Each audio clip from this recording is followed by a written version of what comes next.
നമ്മൾ ഇപ്പോൾ നമ്മൾ പ്രൈമറിലി പറയുമ്പം നമ്മളുടെ ബോഡി ഉണ്ടാക്കിയിരിക്കുന്നത് എന്തുകൊണ്ടാണ്? മരുന്ന് വെച്ചിട്ടല്ല. അത് ഉണ്ടാക്കിയിരിക്കുന്നത് ന്യൂട്രിഷൻ വെച്ചിട്ടാണ്. നമ്മൾ വൺ സെല്ല്, അതായത് ഫസ്റ്റ് ബേബിയുടെ ഒരു സ്പേമും എഗ്ഗും കൂടെ ചേർന്ന് ഫസ്റ്റ് സെല്ലുണ്ടായി. അത് വളർന്ന് നമ്മുടെ ഈ ഒരു 50 ട്രില്യൺ സെല്ലുള്ള ഈ ഹ്യൂമൻ അഡൾട്ട് ബോഡിയിലേക്ക് എത്തിയിരിക്കുന്നത് ന്യൂട്രിഷൻ വെച്ചാണ്. നമ്മളൊരു വെള്ളം കുടിച്ച് വെള്ളം പുറത്തിരിക്കുമ്പം അത് വെള്ളം ജസ്റ്റ് നമ്മൾ ബോഡിയിൽ ഇട്ട് കഴിഞ്ഞ് കഴിഞ്ഞാൽ അത് നെക്സ്റ്റ് മിനിറ്റ് നമ്മളുടെ ബ്രെയിനിലും അവിടെ ഇവിടെ എല്ലാം എത്തും. നമുക്കറിയാം ദാഹിച്ചിരിക്കുമ്പോൾ നമ്മൾ വെള്ളം കുടിച്ച് കഴിയുമ്പോഴേക്കും നമുക്ക് ആശ്വാസം കിട്ടും. അപ്പം അത് ആ വിതിൻ ഫ്യൂ മിനിറ്റ്സിന് തന്നെ ഇത് നമ്മളുടെ ബോഡിയിലേക്ക് മൊത്തത്തിൽ എത്തുകയാണ് ചെയ്യുന്നത്. അപ്പം അത്ര ഇമ്പോർട്ടൻ്റ് ആണ് ന്യൂട്രിഷൻ. അപ്പം ആ നമ്മൾ ഭക്ഷണം വയറിലേക്കാണല്ലോ ചെല്ലുന്നത്.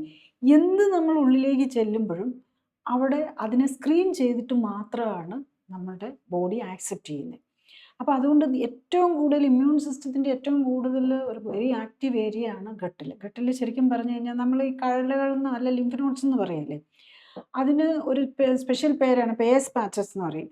അത് നമ്മുടെ ഈ ഗട്ടിൽ അല്ലെങ്കിൽ ഈ കുടലിനകത്തെ ആ മ്യൂക്കോസയുടെ കീഴിൽ തന്നെ ഒരു വലിയൊരു സിസ്റ്റം ഓഫ് ഇമ്മ്യൂൺ സിസ്റ്റം ഉണ്ട്. അതിനെ ഇപ്പം ലേറ്റസ്റ്റ് ആയിട്ട് പറഞ്ഞു വരുമ്പോൾ നമ്മുടെ അവിടുത്തെ ഇമ്മ്യൂൺ സിസ്റ്റം പേസ് പാച്ചസിനെ എല്ലാം ഏറ്റവും കൂടുതൽ ബാധിക്കുന്നത് ബാക്ടീരിയസ്, നമ്മുടെ മൈക്രോബയോട്ടോമ എന്നാണ്. കൂടുതൽ അറിയാൻ ലിങ്ക് ക്ലിക്ക് ചെയ്യുക. കൂടുതൽ വീഡിയോകൾക്കായി സബ്സ്ക്രൈബ് ബട്ടൺ അമർത്തുക.